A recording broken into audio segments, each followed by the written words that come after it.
Pastor Jeff, magandang araw po. Palagi akong nakikinig sa mga payo niyo sa radyo. At naisipan kong sumulat upang mabigyan ako ng payo kaugnay ng aking buhay may asawa. Pastor, mag-asawa po kami. Pero parang magka-roommate na lamang kami ngayon. Nasa iisang bubong pero parang wala nang koneksyon. Halos hindi na kami nag-uusap at kung mag-usap man, puro tungkol na lang sa mga bata, sa bayarin o kaya naman sa trabaho. Wala na yung dating kilig, yung lambing. Walang spark? Wala na yung saya Wala na spark? ng aming pagsasama. Oh my gosh. Roommate na nga lang kung tawagin niya. Etong kanyang asawa. Kung mapagkakwentuhan man kami, nauuwi naman sa hindi pagkakaintindihan. 5 taon ang agwat ng edad namin ng aking mister. 54 siya, habang ako naman 49 years old. 2 professionals na ang anak namin na parehong nakahiwalay na ng tirahan upang mas malapit sa kanilang mga trabaho. Meron kaming 26 years old na isang nurse at isa namang 24 years old na kapapasa lamang sa licensure exam para sa mga guro. Madalas ay kami lang ng asawa ko ang nasa bahay dahil tuwing weekend, doon lamang umuuwi ang aming mga anak. Pastor, hindi ko alam kung kailan nagsimulang lumayo ang loob naming dalawa sa isa't isa. Minsan iniisip ko, baka kasalanan ko kasi naging busy ako bilang isang magulang. Dagdag pa ang araw-araw na pagpasok sa trabaho at pag-uwi ng pagod na, kaya hindi ko na magawang makipagkwentuhan pa sa aking mister. Pero hindi rin naman kasi siya nag-e-effort. Kung naramdaman niya ang paglayo ng aming loob, hindi ba sana gumawa siya ng paraan upang manumbalik ang dating tamis ng aming pagsasamahan? Namimiss ko ang asawa ko kahit araw-araw ko siyang kasama. Tanong lang, normal po ba sa mga mag-asawa yung ganito? Yung paglayo ng loob sa isa't isa kahit araw-araw naman kayong magkasama? Ayokong sukuan ang aming pagsasama. Pero pastor, may pag-asa pa ba na maibalik ang dati naming masayang samahan? Anong say mo, Brad? Mrs. D, una salamat sa taus-puso mong pagbabahagi ng iyong sitwasyon. Hindi ka naman po nag-iisa.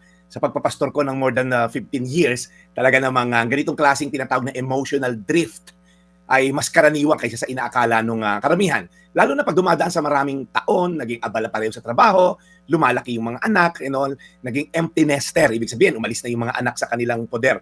Normal ba ito? Tanong mo, Mrs. D. Yes, ito ay common sa mga seasoned marriages. Ang tawag nga dito ng mga ilang licensed marriage counselor ay emotional disconnection.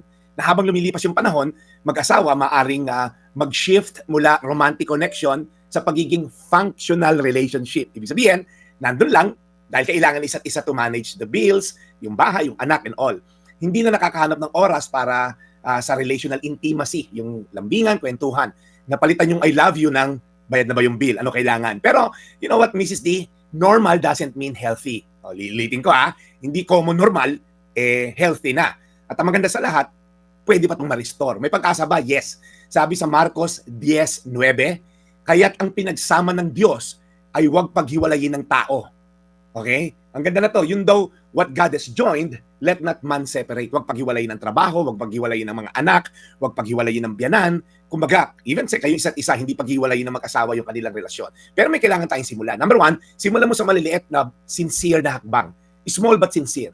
Mag-initiate kayo ng simpleng conversation, kahit casual lang. Alam mo na-miss ko yung mga kwentuhan natin noon dati. Recall mo yung niligawan ka pa ng mister mo. Huwag agad problema yung ibungad. Yung, alam mo, may problema tayo. Babagsak na agad ang discussion. Alalahanin mo, Mrs. D, masasayang kwentuhan, ibalik yung pagiging magkaibigan nyo. Pangalawa, ipaglaban, hindi isumbat. Madaling magturo ng mga pagkukulang. Alam mo, kung nararamdaman ko lang yung nararamdaman mo, or kung naiisip mo lang saan yung sitwasyon ko ngayon, wala na pong gagawa ng solusyon. Baka mas maganda yung tono ganito. Alam kong pareho tayong napagod sa mga taon na pareho tayong abala, pero gusto ko sana mabalik yung dati. Alam niyo, Mrs. D, wag muna tayong maghanap ng mga sisi. At pangatlo, balikan yung why ng inyong relasyon. Bago naging magulang, kayo muna yung magkaibigan, mag-asawa. Okay? Yung problema kasi sa mga married couple ngayon, pag nagkaanak, hinuhubad na yung damit ng husband and wife, isinusuot na lang mother and father. Kaya pag nawala na yung mga anak sa poder, hindi alam paano magka-relate. Ako yung advice ko, Tsa, huwag magtawagan ng mommy at daddy ang mag-asawa. Kasi meron tinatawag na yung ikaw lang ang tumatawag sa misis mo, sa mister mo ng ganon. Wala nang ibang tao sa planeta. Alam mo yon? So kung baby, ikaw lang tumatawag ng baby. So ang tinatawag doon yung term of endearment. So as I end, mag-set ka ng once a week na conversation, yung talagang hindi tungkol sa bahay, sa bill, sa anak. Magluto ka ng paborito ng mister mo na pagkain o i-text mo minsan, ingat mahal, pag uwi mo, magkwentuhan tayo. Kung may budget, mag-date kayo once a week, maglakad sa plaza, sa park. At kung pareho kayong willing, subukan nyo mag-attend ng couple seminar or marriage retreat. So, as I end, may pag-asa pa ba? Meron, Mrs. D. Hindi madali, pero posible. Kundi dahil may Diyos na magpapalambot ng puso nyong dalawa. Sa nanlamig at may panibagong apoy na halos nawala na para sa inyong dalawa. Ulitin ko po yung verse ko, Mrs. D. Kaya't ang pinagsama ng Diyos ay huwag paghiwalayin ng tao, Marcos 10:9. Tayo magdasal. Panginoon, mahirap man pero hindi imposible. Lord, ikaw ang nag-design ng marriage. Ang unang married couple sa Biblia, si Adam at si Eve, Lord God, ay ikaw ang nagtalaga. At may purpose, may mission ka. Kaya nga si Taning, unang inatake ay ang married couple. Kaya Lord, alam namin, ang marriages ay under attack. Maraming mga distraction, maraming mga sagabal sa paglago na to. Ngunit may Diyos kami upang palaguin ito. So Lord, tulungan mo si Mrs. D at ang kanyang asawa na magkaroon ng initiative na manumbalik yung kanilang pagsasama, hindi bilang magulang lamang, kundi bilang mag-asawa. Tulungan mo rin 10 ng mga nakikinig ngayon na nanlamig na rin ng relasyon, na magkaroon sila ng kapatawaran sa isa't isa, magkaroon sila ng pagmamahal sa isa't isa. Salamat Panginoon sa panibagong siglay, bibigay mo kay Mrs. D at sa kanyang mister. Today's Reflection with Pastor Jeff Eliscopides.